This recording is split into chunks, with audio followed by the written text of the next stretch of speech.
What's going on, people? This is Ashok, and before I get started, make sure you check out GamerRealm.com, the site I write for, and also make sure you check out Pretendo.co, which is a Nintendo-focused site for quote-unquote fake Nintendo fans such as myself, aka Pretendos, who are open-minded Nintendo fans who do not mind criticizing their company of choice, plain and simple. But to get on to with the news today, guys, this is some groundbreaking news right here. This blew my mind. I did not expect this at all. But Ubisoft has pretty much confirmed that Watch Dogs for the Wii U graphically is going to look somewhere in between last gen and the PS4 and Xbox One. And when I read this, I was just completely taken off guard. Like, you guys do realize what this means, right? Basically what this means is that the Wii U's power falls somewhere in between the 360 and PS3 and the PS4 and Xbox One. And you know, previously, we didn't know this. You know?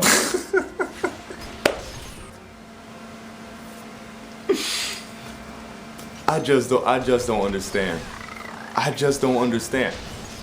Why, oh why, is this news?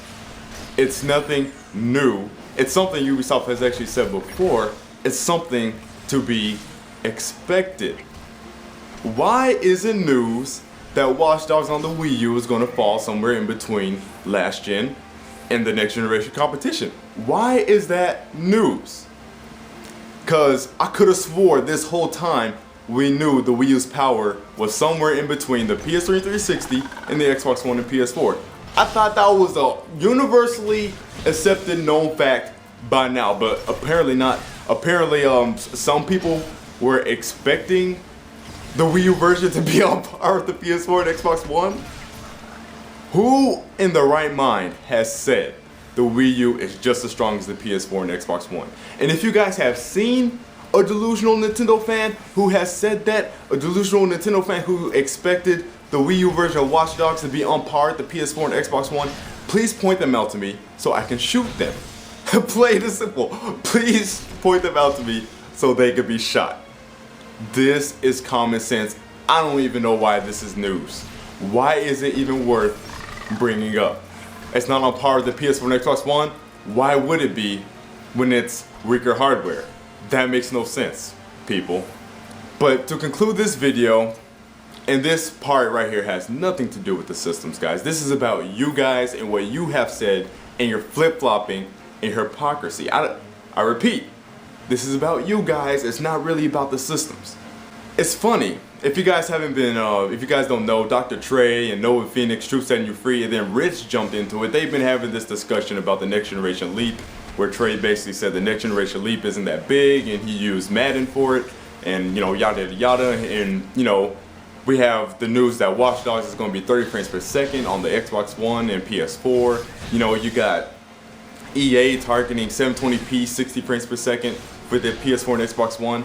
And now all of a sudden, you can't use multiplats to judge the power of a system.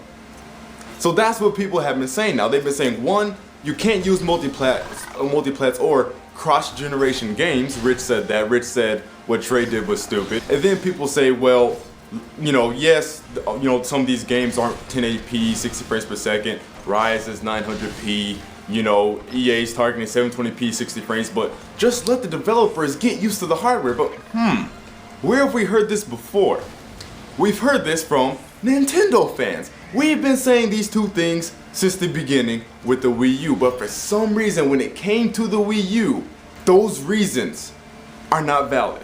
But then when it comes to the PS4 and Xbox One, all of a sudden the same reasons and arguments you guys were fighting against from the Nintendo fan base, you guys have adopted and are now using, and the saddest thing about it is that you guys don't even realize it.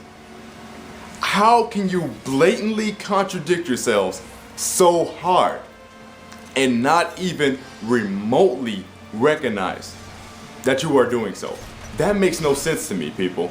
That makes absolutely no sense. And actually, the second point is kind of weaker in the case of the PS4 and Xbox One, because the PS4 and Xbox One are actually both very straightforward pieces of machines to develop for. they're pretty much mini PCs. They are emulating PC architecture. They are using x86. So these developers know exactly what they're doing with these systems. But I find it funny, right, how people try to use Madden 13 on the Wii U. Oh, look, they don't have the new physics engine. It's because it's too weak. It's because that weak CPU. Look at Madden, right? You know, Mass Effect, Call of Duty, whatever multiplayer you want to say. Yeah, if you try to use Madden, oh, look how small the leap is between Madden on the PS4 and Xbox One, and then looking on the 360 PS3. Oh, but you can't use that though, because that's Madden and that's a multiplat and a cross-gen game.